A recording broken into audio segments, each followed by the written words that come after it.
शर्टिका 90% लोगों में खुद ब खुद और अद्वियात से ठीक हो जाता है, लेकिन 10% ऐसे होते हैं जो अद्वियात से भी ठीक नहीं होते। आउज़ुबिल्लाहिमिनश्शैतानिर्रजीम, बिस्मिल्लाहिर्रहमानिर्रहीम। मैं हूं डॉक्टर मोहसिन और ये है माय हेल्थ क्लिनिक। अच्छा, इस वीडियो के अंदर हम बात करेंगे कि बहुत से अफराद जिनको कमर का दर्द होता है वो बाज़ औक़ात उनको नहीं मालूम होता कि वो ख़तरनाक हद तक साबित होता है और माजूरी का बायस बनता है। तो कमर का दर्द ख़ास तौर पे जो टांग दाएं या बाएं टांग में जाए और पाँव के अंगूठे तक हो, करंट की तरह हो, तेज़ हो, तो उसको शर्टिका कहते हैं। शर्टिका 90% लोगों में खुद ब खुद और अद्वियात से ठीक हो जाता है, लेकिन 10% ऐसे होते हैं जो अद्वियात से भी ठीक नहीं होते और उनके लिए ज़रूरी होता है कि ऑपरेशन किया जाए। तो वो अफराद बाज़ औक़ात सुस्ती करते हैं या ऑपरेशन से डर रहे होते हैं।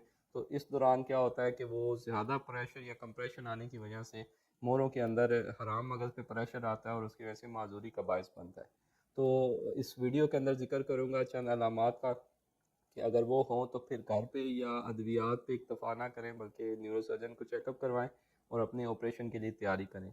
वो ये है कि अगर कमर का दर्द जिन अफराद को होता है उनके एक अलामत जिसको हम कहते हैं न्यूरोजेनिक क्लॉडिकेशन, यानी मरीज़ कुछ टाइम के बाद चलता है या चंद कदम चलने के बाद वो कहता है डॉक्टर साहब मैं चलता तो हूँ, लेकिन थोड़े 10 कदम के बाद, 10 मीटर के बाद, 50 मीटर के बाद मुझे एकदम से इतना दर्द होता है और मुझे ब्रेक लगाना पड़ती है, मैं रुक जाता हूँ और मैं बैठता हूँ तो कुछ थोड़ा बहुत बेहतर हो जाता है और उसके साथ अगर मैं झुक के आगे चलूँ तो मुझे ज़रा रिलीफ महसूस होता है। ये मरीज़ आहिस्ता आहिस्ता झुकते जाते हैं आगे, उनके चलने में अंदाज ऐसा होता है कि आगे झुक झुक के चलते हैं।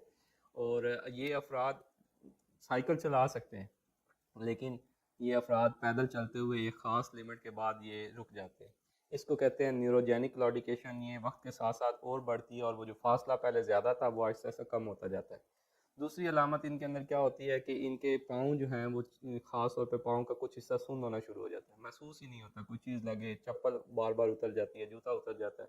वो कहते हैं डॉक्टर साहब हमें तो पता ही नहीं चलता और जूता उतर गया, या इसके ऊपर कुछ चीज़ लग जाए, कांटा लग जाए। कई दफ़ा ऐसा हुआ जब पाँव को गौर से देखा तो ऊपर ज़ख्म हुआ हुआ है, किसी चीज़ ने लग गया था, कील लग गया था, लेकिन हमें पता नहीं चला, वो सुन्न है, पता ही नहीं है कि पाँव के साथ है या नहीं है। तो ये अलामत भी ख़तरनाक होती है। और तीसरी सबसे बड़ी अलामत वो ये है कि पाँव में ताकत कम हो जाती है। पाँव का जो अंगूठा है या पाँव का आगे पीछे जैसे गाड़ी को रेस देते हैं, ये हरकत कम हो जाती है। इस कम होने की वजह से मरीज़ जो है आहिस्ता आहिस्ता माजूर होना शुरू हो जाता है। ये माजूरी आहिस्ता आहिस्ता पाँव से टांग की तरफ जाती है। तो इस दौरान ज़रूरी होता है कि इसको लेट ना किया जाए, क्योंकि एक दफ़ा अगर हराम मगज़ पे ये दबाव हो, जिसको हम प्रोलैप्स इंटरवर्टिबल डिस्क कहते हैं, पीआईवीडी के नाम से, तो वो अगर एक दफ़ा डेवलप हो जाए और उसकी वजह से ये नुकसान हो जाए तो ये फिर ऑपरेशन के बाद भी वापस नहीं आता। तो कोई भी नहीं चाहेगा कि उसका ये मसला हो, उसके पाँव की ये माजूरी हो। ये अगर बढ़ता है तो फिर छोटे और बड़े पेशाब का कंट्रोल भी ख़त्म होता है और उसके साथ मर्दाना जो कमज़ोरी है, अकड़ाव का आना, वो सारा ख़त्म हो जाता है। तो आप उस लम्हे के लिए वेट करते रहें या डरते रहें कि मैं ऑपरेशन करवाऊं या ना करवाऊं, क्योंकि अब तो आए दिन रोज़ की बुनियाद पे ये ऑपरेशन हो रहे होते हैं। तो अगर किसी को ऐसा मसला हो, और ख़ास तौर पे ये मसला 30 साल से लेकर 50 साल की उम्र के अफराद में होता है, और यही टाइम होता है कि जब इंसान थोड़ा सा संभलता है या मेहनत करता है या अपना पैसा बनाने की शुरू कोशिश करता है और अपनी फैमिली को सपोर्ट करने शुरू करता है, तो उस दौरान ये पाँव से माजूर हो जाए तो ये किस कदर ज़हनी तौर पर एक तकलीफ दे है।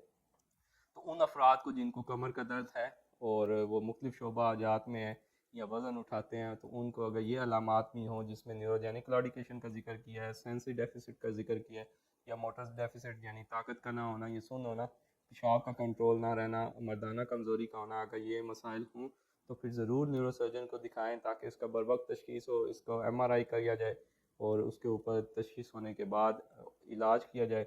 अगर दवा से नहीं है तो फिर ऑपरेशन के लिए बर वक्त तैयारी करके, ताकि इस नुकसान को सद्देबाप किया जाए।